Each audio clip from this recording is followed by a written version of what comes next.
दिया ना बारब जहिया रोपाई हो की नाओ दुर्गा के अपना घरवा भोलाई हो की नाओ दुर्गा के।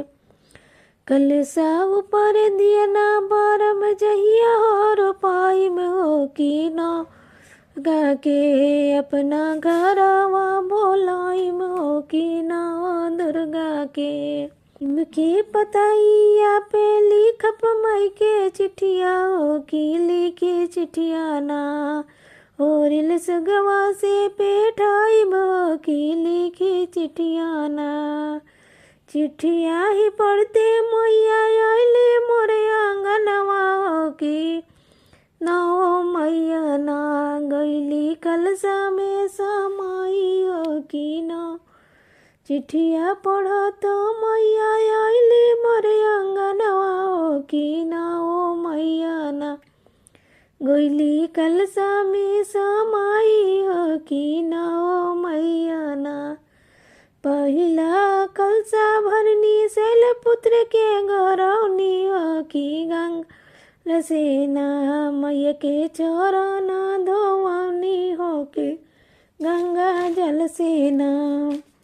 दूसरा कलसा भरनी ब्रह्मचारिणी के गौरवनी हो की दूध दही सेना कैनी मैया के पूजनवा हो की दूध दही सेना की अक्षत रोली सेना कैनी मैया के पूजनवा हो की अक्षत रोली सेना।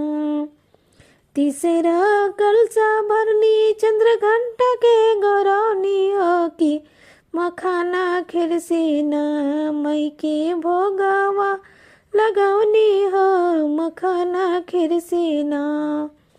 चौथा कलसा भरनी कुसुम मंडा के गौरवनी हो की पुआ लेके ना मई के भोगवा लगवनी हो की पुआ लेके ना। पांचवा कलसा भरनी अस्क माता के गौरवनी हो की हल्दी सिंदूर लेके ना कैनी माता के पूजनवा हो की हल्दी सिंदूर लेके ना। छठवा कलसा भरनी कत्यानी के गौरवनी हो की सहदवा लेके ना मई के भोगवा लगवनी हो सहदवा लेके ना। सतवा कलसा भरवनी काल रात्रि के गौरवनी हो की काली मैया ना हरदम काल से बचाइए हो की काली मैया ना।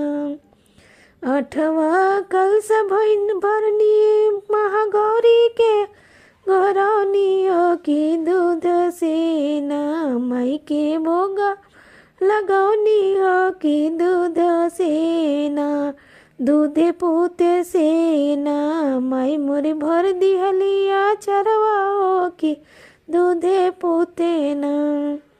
नौवा कलसा भरनी सिद्धदात्री के गौरवनी हो की नौवा रंगवान के मई के भोगवा लगवनी हो की नौवा रंगवा के मैया मोरी सब मानसा पुरनी हो की नौवा रंग के।